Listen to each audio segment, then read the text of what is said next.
Esse vai ser um vlog que eu vou fazer, eventualmente, para falar sobre assuntos que chegaram na minha bolha e vieram para minha cabeça. O primeiro assunto que eu queria falar é sobre rigidez cognitiva e o Monark. De uns tempos para cá, eu tenho estudado muito sobre diagnósticos e afins, né? Fui diagnosticado com TDAH recentemente e altas habilidades, que não é um diagnóstico, sei lá, não faz tanta diferença, mas isso não vem ao caso. O ponto é que, não sei se vocês sabem, teve o debate, um não debate na verdade, né? Porque aqui não foi um debate, do Gustavo Gaiofato e o Monark. E uma das coisas que eu percebi é que o Monark, ele precisa de ajuda. Oh meu Deus, caralho, só você percebeu isso, tá bom? Desculpa, eu queria ser o Alecrim Dourado, mas não é sobre esse tipo de ajuda. É tipo, eu acho que o Monark, ele sofre de uma rigidez cognitiva muito grande. E eu não tô aqui para dar diagnóstico nenhum, não sei o porquê que ele sofre disso, mas ele, quando a conversa, a discussão não clica, faz um clique na mente dele, ou não corrobora com o ponto de vista dele diante do mundo, ele simplesmente não escuta mais. E dá para perceber isso em diversos momentos do vídeo. Ele tem uma compreensão limitada, mas não porque ele é burro. Talvez ele seja, mas aí quem sou eu para julgar? Eu não acho que existem pessoas burras nem nada. Mas ele tem uma compreensão limitada porque aquilo não interessa a ele. E isso gera uma rigidez cognitiva e uma inflexibilidade de mudar de ideia. É muito louco isso, porque eu conheço algumas pessoas assim. Eu conheço algumas pessoas que se apegaram tanto a conceitos que mudar aquilo poderia mudar quem elas são, e esse é o maior receio delas. E eu acho que o Monark, conscientemente ou inconscientemente, eu acho que é mais inconscientemente, passa por isso. Ele, de alguma forma, tem uma resistência tão grande com enfrentar a realidade, colocar em prova a realidade em relação ao que ele acredita ou deixou de acreditar, que isso chega a tirar ele do sério. É como se fosse uma válvula, não, é como se fosse um botão de emergência que ele se ele sequer questionasse sobre o que ele pensa, ele poderia deixar de ser quem ele é. E aí, por isso que ele reage de forma tão agressiva quando ele é questionado. Volante na frente, isso vai acontecer eventualmente. Mas esse é um primeiro ponto, né? A rigidez cognitiva do Monark. E isso faz com que ele seja totalmente descolado da realidade. É muito louco isso, porque várias pessoas, e eu digo isso porque eu tenho familiares que são assim, são descolados da realidade em alguns níveis. Eu sou descolado da realidade em algum nível. Eu tenho a minha pseudociência, que não é uma pseudociência, não chega nem ser... Não, é uma pseudociência porque usa conceitos científicos reais. Mas eu sou o crente do multiverso, saca? Sei que a probabilidade disso existir é ínfima. Eu gostaria que existisse e chego a ter devaneios sobre isso eventualmente. Mas eu conheço pessoas do nível do Monark, mas que não tem tanta evidência social ou evidência midiática, que não cheguem a se expor da forma que ele se expõe. Em geral, tem muita gente assim. Quando você contraria alguns princípios, algumas ideias dele, ele acaba surtando porque aquilo é quem ele é. E se ele abre mão daquilo, quem ele vai ser? Então é muito por insegurança e por pertencimento e por aceitação de grupo. Eu não sei, eu não sou... Aqui é só um achismo. Se alguém eventualmente ver esse vídeo, comenta aí o que vocês acham da minha opinião. Segundo ponto que eu gostaria de discutir é sobre o vitimismo da Câmara e do Senado em relação às políticas que eles têm colocado, que são totalmente contra o povo.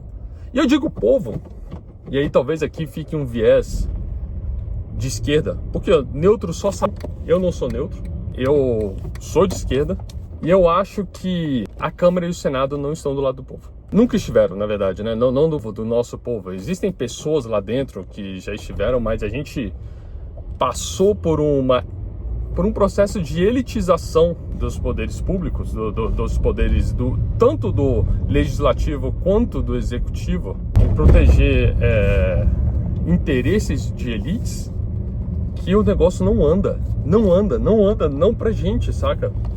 O Ian Neves, outro comunista aí, um web comunista, ele disse assim: o Brasil é extremamente eficiente, mas não pra gente, entendeu? E eu concordo com isso. Eu acho que a gente tem que se unir, independente de ser direita ou de esquerda. Se você é trabalhador, saca? Não digo pra você abrir mão das suas ideologias, porque seria tocar num ponto sensível que o monarca defende tanto, voltando, fazendo. Mas eu acho que se você é trabalhador, trabalha com qualquer coisa, você deveria proteger as pautas ABBB, que é taxas para bilionários, bets, e eu não lembro, depois eu dou uma olhada ou coloco um adendo aí no vídeo. É isso, eu acho que você divide lutar por isso, cara, porque quem paga o pato é a gente. E, porra, os caras só querem foder a gente. Estão vendo em relação a diminuir o imposto de renda para, quer dizer, aumentar a taxa para 5 mil reais, né? E seria o justo. Faz tempo que a gente não melhora essa situação. É foda, eu não sou, quer dizer, multitask é uma falácia. Ninguém é multitask. E é muito engraçado porque é a primeira vez, não é a primeira vez, mas eu tô gravando, isso é só um adendo, e é difícil lembrar das palavras, dirigir e lembrar do assunto ao mesmo tempo. Mas voltando, então eu acho que independente do que você seja, saiba, a Câmara dos Deputados, ela não defende ideais de direita e também, em sua maioria, não defende ideias de esquerda. Eles defendem eles, e eles defendem quem os coloca lá dentro. Então assim, bets, elas trazem muito problemas para saúde pública. O mínimo que eles poderiam fazer é ser taxados de uma forma igual cigarros, entendeu? Bilionários, se o cara é um bilionário, velho, tipo, Cobori recentemente disse numa entrevista lá no PrimoCast, que preciso ver ainda, mas eu vi alguns cortes, que o bilionário e a gente paga o mesmo imposto sobre tudo, principalmente sobre consumo, porque o preço do arroz é igual para mim e para o bilionário. É um absurdo. Isso é um absurdo, entendeu? Taxação de grandes fortunas não devia de ser um problema. É uma devolução do dinheiro, porque senão esse dinheiro vai só para fora. As pessoas estão pegando o seu dinheiro e colocando para fora do país. Isso é muito ruim. Bem, chegando aqui.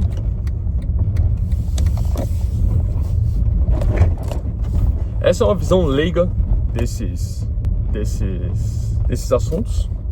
Eu não tô... A única coisa que eu sei é que eu nada sei, mas que... Pera aí, eu vou dar um pause aqui. Tá, pronto, estamos quase lá. Só chegar um pouquinho mais para trás aqui. Entenda, eu sou um leigo e eu acho que tem que ter uma melhor redistribuição de renda. Entenda, eu sou um leigo e eu acho que tem que ter uma melhor redistribuição de renda. Eu acho que os impostos que a gente paga em consumo, injustos e inconcebíveis, saca? Não tem lógica a gente pagar tanto por consumo, pagar o mesmo que uma pessoa que tem uma renda muito maior do que você tem.